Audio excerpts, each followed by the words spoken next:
What's up, guys? This is Chris, and welcome to the Rio Grande Fleet. Today we got a Enel deck tech, deck primer, breakdown, whatever you want to call it. Pretty much just something that we wanted to share with you guys, just that had all the information you could possibly want to know about Enel. Everything there is to know about the deck, whether you're looking to play it yourself or expecting to play against it. Just kind of wanted to make a video kind of your one-stop anything and everything Enel to help prepare you for your next big one-piece tournament. So Enel, basically, simply put, I think he's just one of the best leaders in the OP05 format. I think that's just a fact at this point. I think everyone can agree he's one of the top 2 or 3 decks in the format. Whether you're thinking about playing him or you're playing something else and you're trying to figure out what you're going to play, like anticipate what you're going to play against in a tournament, I think Enel just has to be on your radar.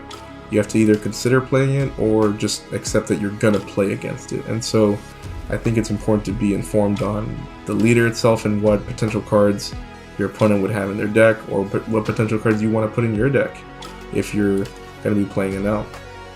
That brings me to my next point, which is, just like Enel is one of the most powerful leaders in the game, I think yellow is one of the most powerful colors in the game. I think just by design, yellow has so much broken potential with life triggers and life manipulation, and it's only getting stronger as some previews have been coming out for future sets in Japan. Yellow isn't going anywhere, you know, unless something drastic or major happens in the future. Yellow is here to stay, whether we like it or not, for better or for worse.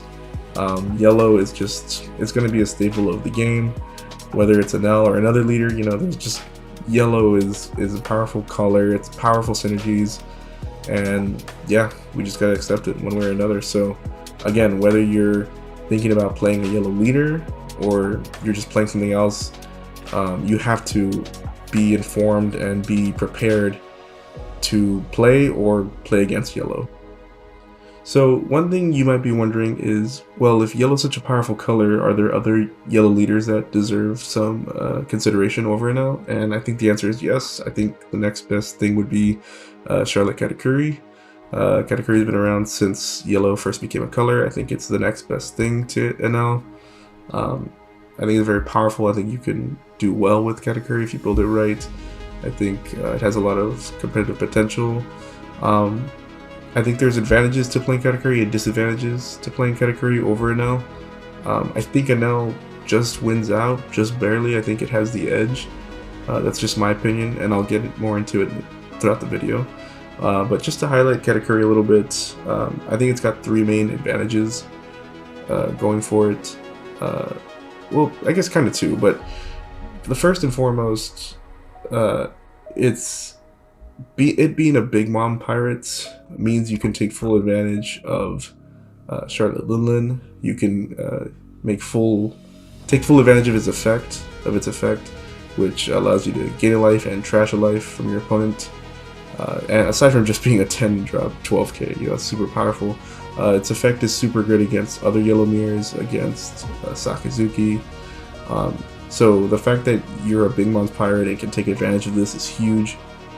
I guess the second reason to kind of piggyback off that is you kind of are able just to naturally take advantage of the Big Mom Pirates package, which has things like Charlotte Pudding, Battle Spettle, Thunderbolt, Charlotte Katakuri, even things like Sanji, and things like Brule down here, 7-drop Linlin, all that good stuff.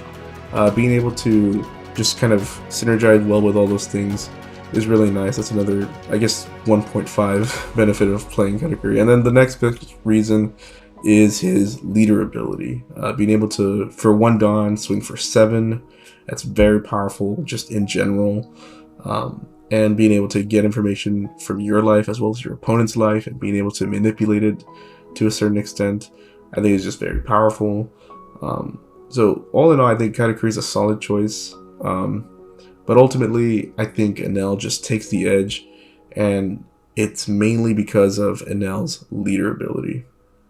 So Enel's leader ability, what makes it so broken, and I'll explain right now, but in short, Enel's leader ability forces your opponent to commit to a board state. In other words, your opponent cannot win if they do not have a developed board with characters that can attack you. So in short, if you control your opponent's board, if you keep characters off the field, you will never lose. Like you just cannot lose. So in a normal game of One Piece, you want to dwindle your opponent's resources down. You're dwindling each other's resources down, cards, characters. You're dwindling each other down as the game goes on, getting each other's life low. And eventually, when you think your opponent is at a low enough life total, you push for game and try to win the game there on the spot. Usually what this looks like is getting your opponent down to 1 or 0 life, and then the following turn you're like, okay, here's my turn to just push and win the game. Enel makes that very difficult to do. For one, it's so hard to just get them to 0, like a legitimate 0. Again, against a normal leader, you would attack them down, maybe dwindle to get them down to 0, and be like, okay, next turn I'm going to go for game because they're at 0 life and they have to protect every swing or else they lose. With Enel, this is what happens. Let's say they're at 1 life. It's your turn, you attack them, they take the hit, and they use their leader effect. Gain a life, trash a card. Now they're suddenly back up to 1.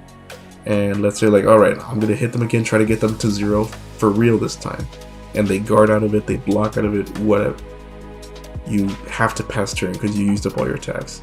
On their turn, they do their stuff, they do all the good stuff yellow does. Pass turn back to you. And now you have to do that again. You have to attack their life, get them to 0, they gain, discard a card, try to get them to 0 for real this time. And for one reason or another, whether they budgeted you off the life you just took before, or blocked, or counted out of it, they stay at 1, and you have to pass turn and do it all again the next turn. Or, let's say you were successful. Maybe you got them down to 0, they gained a life, pitched a card, and then you hit them again to get them to 0 for real this time. Pass turn, thinking, okay, now they're at 0, I'm going to go for game next turn. They have a multitude of ways of gaining life. And if they just gain 1 life, and now basically makes it so that they gain 2. So now they're back up to 1 life, pass the turn to you, and you got to do this whole annoying process again. Hit them for 1, get them to 0, gain a life, trash a card, hit them for 1 again, get them to 0 for real this time, and then you have to hit them another time to try to actually win the game. And in all that process, you got to avoid triggers, defensive triggers, countering out, blockers, all that stuff. And that's what makes Enel's ability so powerful. Just, it makes your opponent commit to a board, and if they do not have a board state, they just cannot kill you. You could just turtle up and stall, and all the while you're just playing these powerful characters and just doing what yellow does best. So before I get any further, I think we should just go through the deck list card for card and just talk a little bit about why I have the numbers I do and why I may or may not have certain cards. So obviously we got Enel, the leader. We've been talking about that already for a little bit.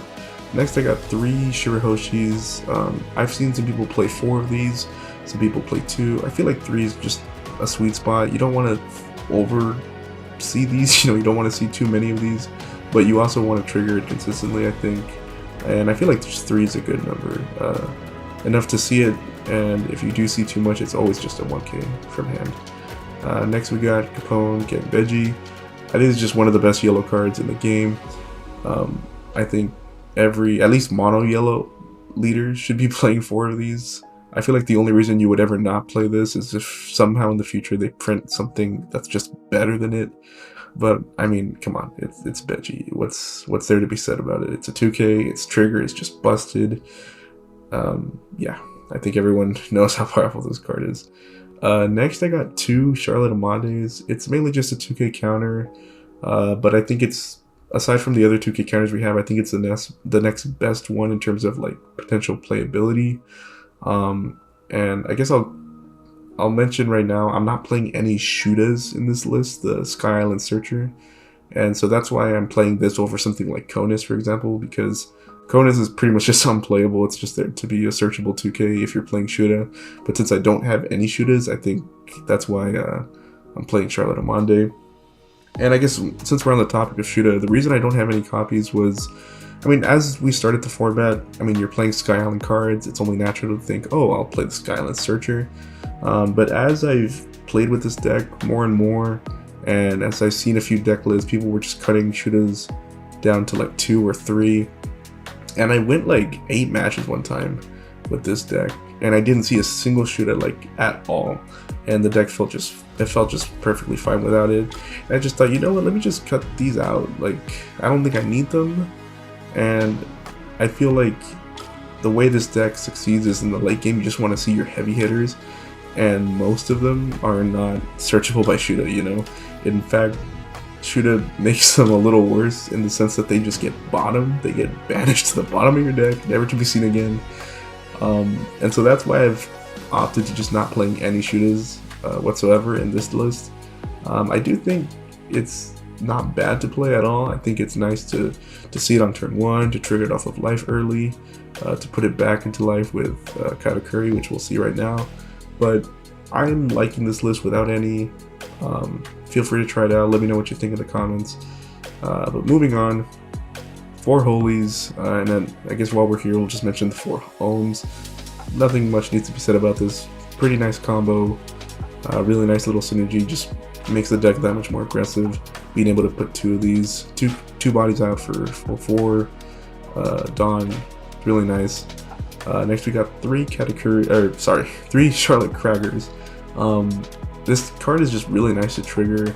It's a decent turn 2 play, but I think just the fact that Enel's a 4 life leader, you can really just cheese people with this sometimes, you know? You can catch them off guard, and his ability is just online more often than not. It's a really nice, even if you're just not trying to connect double attack, just being able to swing for 7 for 1 Dawn, it's pretty nice. So that's why I'm at 3 of them. I think it's a great card. Next, 4 Blocker Sanjis. Blocker Sanji, I mean, it's a 5k trigger that also has blocker. Just really nice. Could save you in a pinch. You could also play it aggressively, start swinging with it. Yeah, I mean, another really powerful yellow staple. Just really nice to have. Yeah, not much too much to be said about it. Next up, for Satoris, it's a 2k counter, and again, it's another 5k body off trigger. Just, I think you're kind of starting to see a trend, right? 5k trigger, 5k trigger, 5k trigger. Just super nice to have 11 of those. Just to see them consistently, it applies pressure when you need it, can get you back into the game, and it makes your opponent scared to attack you, because you could always just rip one of these off life and then just start turning things sideways, and next thing you know, they're pitching 1k, 1k, 1k to avoid taking a hit from these. And a lot of them have upsides, you know. Satori in hand is just a 2k counter. Sanji is a blocker, and this thing can swing for 7 with double attack under certain instances. So just very powerful, very nice to have all those. Next up, we got 4 Gidatsu. I think Gidatsu has a lot of potential. I think people are learning to play around it, so it loses out on some of its, I guess, its power in that sense. But I think whenever you do get to get it off and make use of its on-play effect to KO something, it's really nice. And just being a 6k body, it can hit pretty big. Really nice card. So that's why I have it at 4. I know some people like cutting down on it, but I'm pretty high in Gidatsu. Next up, I got 2 Rationales. I know some people play like 3 of these, and this is just my personal anecdote, my personal opinion. I draw this card way too much, I think. I feel like I always see 2 of them, and they're just sitting in my hand at some times. And I know the argument is, well, if you see too many, you can always just pitch them to Nell's leader ability, to Cracker, Sanji, Satsuri triggers.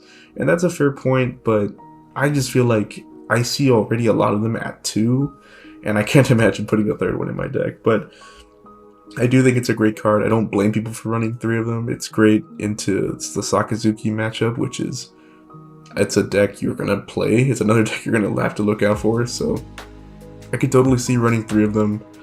I like 2. That's where I have it at. So, you know, feel free to show how many you run. I know some people are toying or saying that they want to run 4. I think that's just crazy, but you know, to each their own. I'm running 2. I totally understand people wanting to run more though. Next up, I got Charlotte Lillian, the 7-drop. I think this card is pretty nice. I like it a lot. I know some people are kind of trimming down on it, but I think it's nice into Sakazuki. I think it's nice into the Yellow Mirror. I think it's just nice in general. It's a 7-drop, 8k body that either gains you life or trashes your opponent life on play. You know, whether or not it gets dealt with, whether or not, you know, whatever, it does something, and I think it's just pretty nice to have. I just think it's really good, specifically in the Yellow Mirrors, and I think you're going to be playing yellow regardless. So that's why I have it at 3. Next up, 3 Charlotte Katakuris. This card is just really nice for being able to remove another 8-drop, being an 8k body. It's really can synergize with things like Shirahoshi. If you really need to, you know, I've seen people do fancy things like swing with Sanji, play it, put Sanji back on top of life. Little things like that just to keep you alive, to get rid of one of your opponent's things. Really nice, and so that's why I have 3 of them. And to round up our boss monsters, we got 4 9-drop Yamato. This thing is just, it's super powerful. It synergizes so nice with the deck. You kind of just want to hover at 1 life with Enel, and Yamato heals you when you're at 0 or 1 life. It gains you a life. So just hovering at 1 life, gaining a life, it just makes you just so unkillable, all while putting out a 9k. It's really powerful. A lot of times your opponent just can't deal with it, and it can also kill something on KO. You know, if you have a high enough life total, if your opponent has a high enough life total. You know, I've played this one time against a purple Luffy player and popped a queen, like a 5-drop queen, which is insane. Like, I don't know what was going on in the game where our life totals were so high, but just playing this and popping a queen was huge. I don't even think I gained life off of it, but I was like, you know what, I'm gonna put out a 9k and I'm gonna pop your blocker. Just very powerful, swings the game in your favor.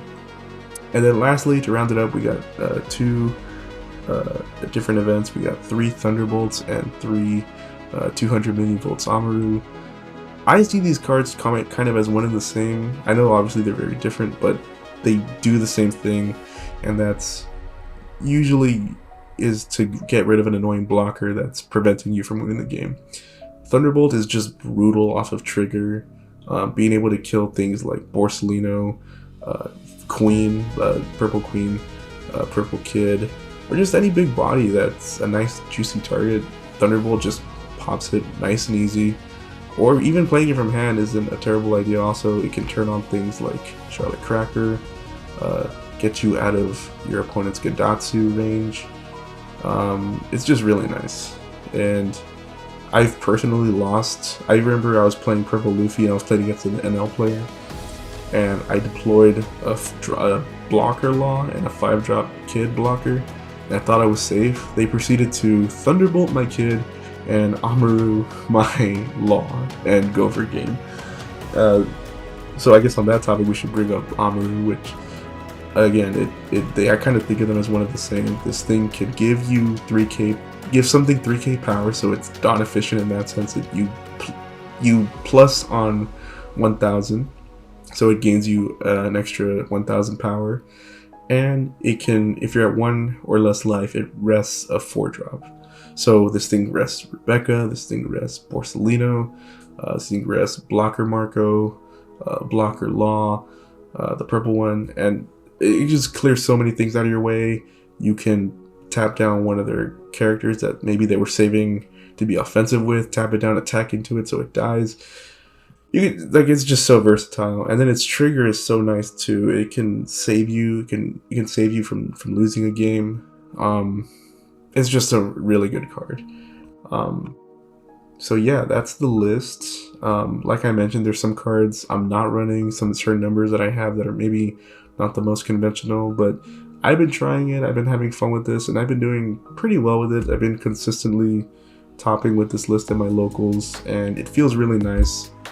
Some cards to consider, like I mentioned, our Shuda that I'm not playing. Shuda, as you know, should be down here. Shit, okay, not past him. But Shuda is the Skyline Searcher. I don't think it's wrong to play him. I think it's totally, oh, he's right there. He's a trigger, play this card. Totally reasonable to play it. I just been liking it. I've been liking the list without it. I don't think it's super necessary, but if you want to play it, I mean, more power to you. Obviously, I mentioned Conus earlier. If you're not playing Shuda, there's not really any reason to play Conus, which is why I got my Amandes. Other cards that could be played are obviously, I've seen some people messing around playing the Big Mom package in Enel.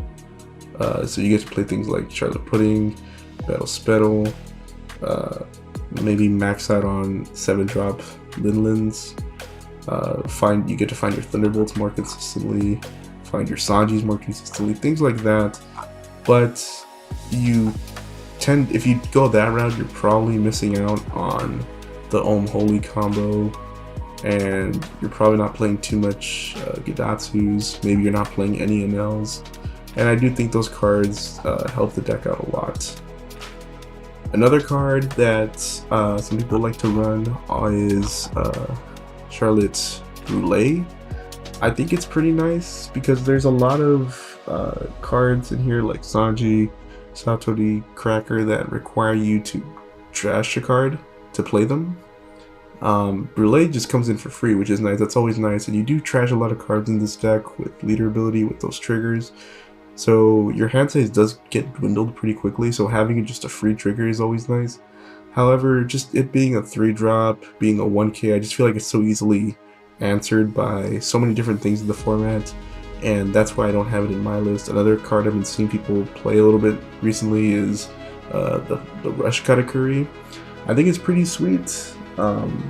Going second, you're more than likely going to have less life than your opponent. You're already at 4 life. If you get attacked, you go to 3. Turn 2, go Charlotte Katakuri. Get some information from the life. Swing for 6 with Rush. It's pretty nice. The thing that turns me off the most about it is just it having no counter. We already have quite a bit of no counter in the deck with Enel, Big Mom, Katakuri, Yamato, Thunderbolt, Hamaru. It's already quite a bit, and I feel just adding to that doesn't feel the best, but I think it's definitely a card that has potential. I think of all the cards I mentioned, this is the one I think I would be most interested to test with. Haven't tested it too much, I will be honest, but I have seen some lists popping up with it, so it's definitely something to consider. And then lastly, one more card is the Rohan Zoro. We don't have this in English yet, it's only in Japanese, so who knows when we will get this, but whenever we do, it's definitely a card that you should consider putting in your deck. It's a 4-drop 5k, which is just a decent stat line with 1k counter, but its trigger is KO up to one of your opponent's characters with a cost 4 or less. That is just super powerful. You can pop a Borsalino, you can pop a Rebecca, you can pop a 4-drop Vanilla, you can pop just so many things. Very versatile. You can play it in a pinch if you need just the body. So definitely a card to consider playing if we ever get it in English anytime soon.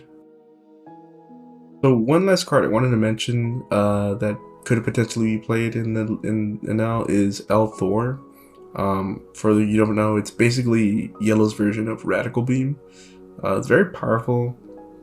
You know, being able to counter for 4k with 1 Dawn, it's really nice. The trigger isn't completely irrelevant. You can KO something cost equal to or less than your opponent's life. Is basically Gidatsu's on play effect. Definitely a relevant card. However, this could just be a personal preference. I am an aggro player at heart. The way I like to play decks like this, I love to be using my Dawn every turn. I hate leaving up any number of Dawn, even if it's for something like this. And I feel like once you get into the late game, you're just using all your Dawn anyway. You know, you're playing an Enel, you're playing Linlin, playing Katakuri, playing Yamato. If you play Yamato, you have to, that's your only play for that turn, and you have to pass leave a Badon with Thor. And sometimes that's a really good thing, but if you get stuck with multiple at hand or something, then one of them's dead, the other one isn't. And that means all your other attacks are just flat attacks. You know, you're not investing in Dawn to make your leader a 6k. If you play Katakuri, you're not making it a 7k. You're just swinging 5s. And if they have something like Sabo or Blocker Borsalino, then it's just gonna get blocked. You know, like if you play Yamato Swing, they're just gonna block it with Borsalino because it's a 6k because you wanted to hold up Thor. So that's why I don't have it in the deck. I also just kind of don't know where I would fit it in. I feel like the list is already kind of tight as it is. You know, maybe you would cut a Gidatsu or something.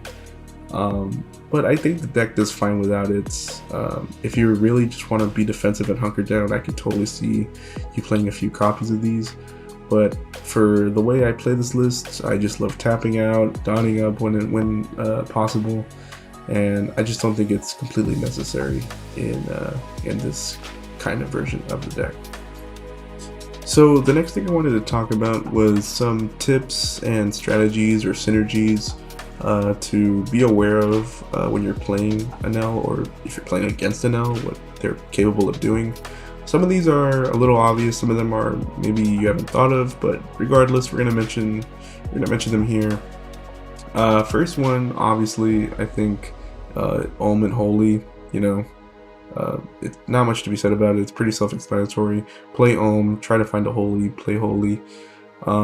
Sometimes if you're really lucky, you'll already have a Holy in hand, and so you can play Ohm knowing that you're gonna put out the Holy as well.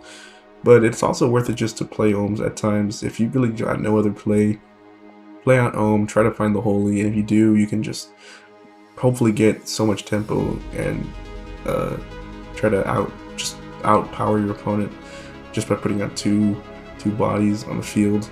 The next big one, I think, is Yamato.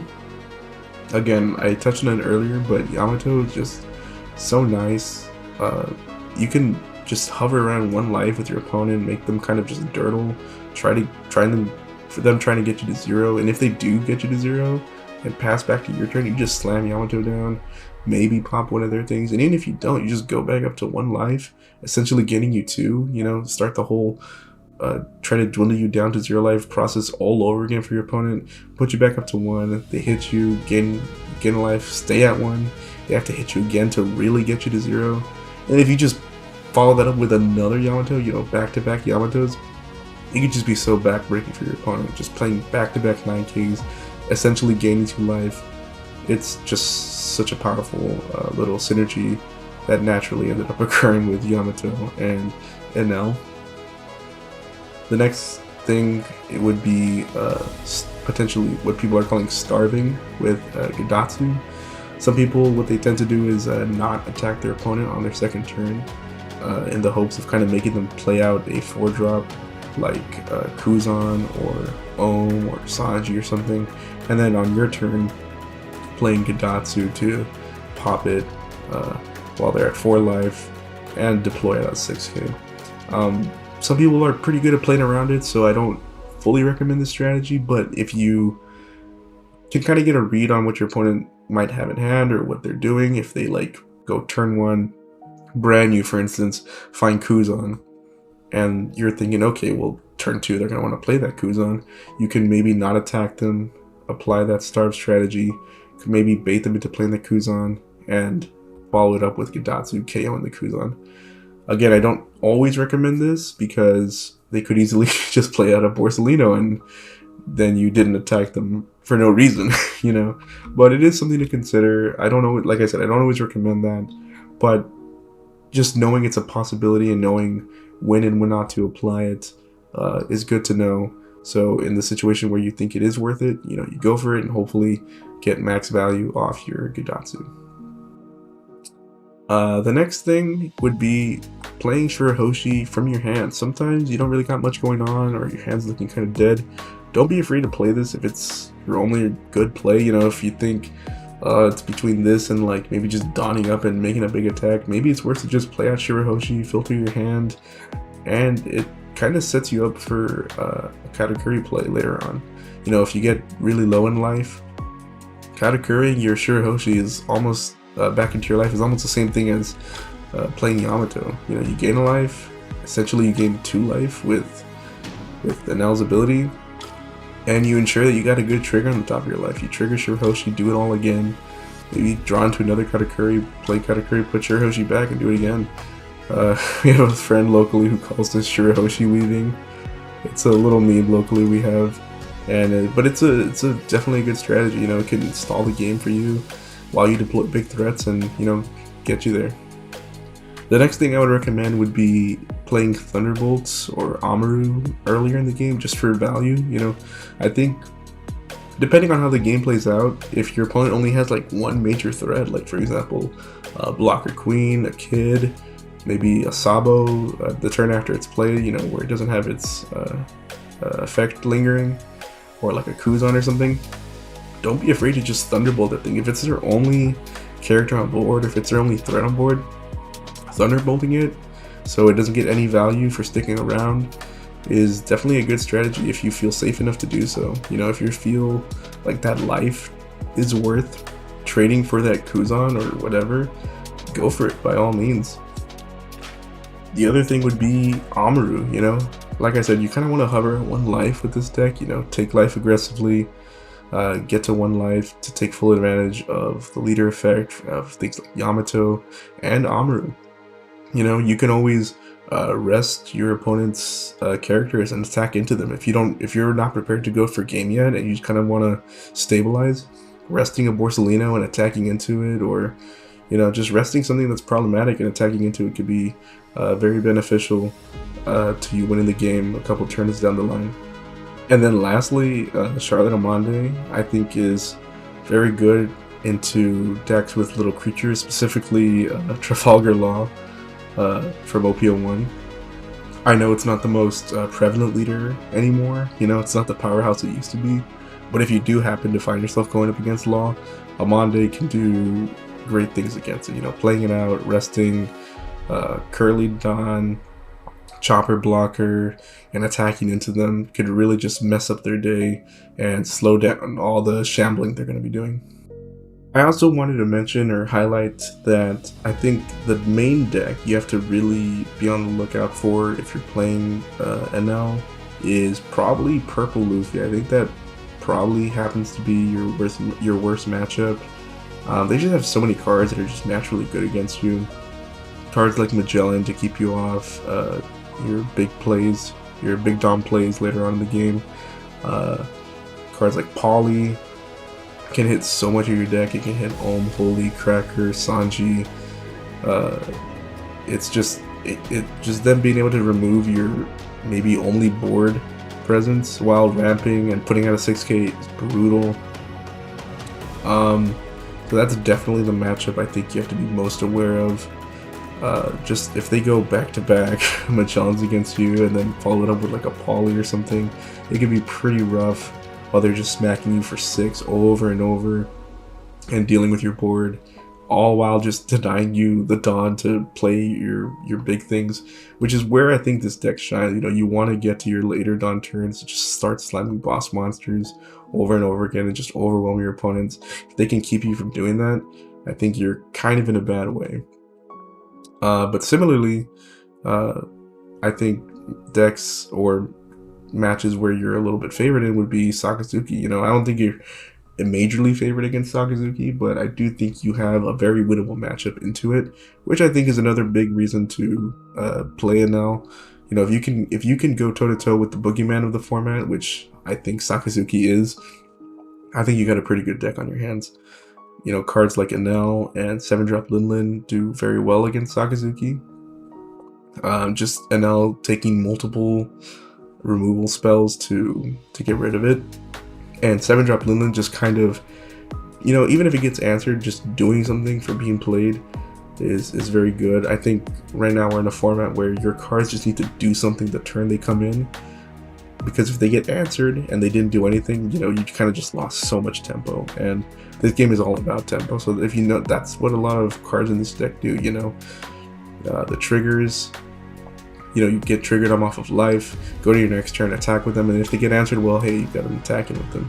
Holy, you know, you not only deploy one thing but deploy two for one. Gidatsu KO something, Enel has Rush.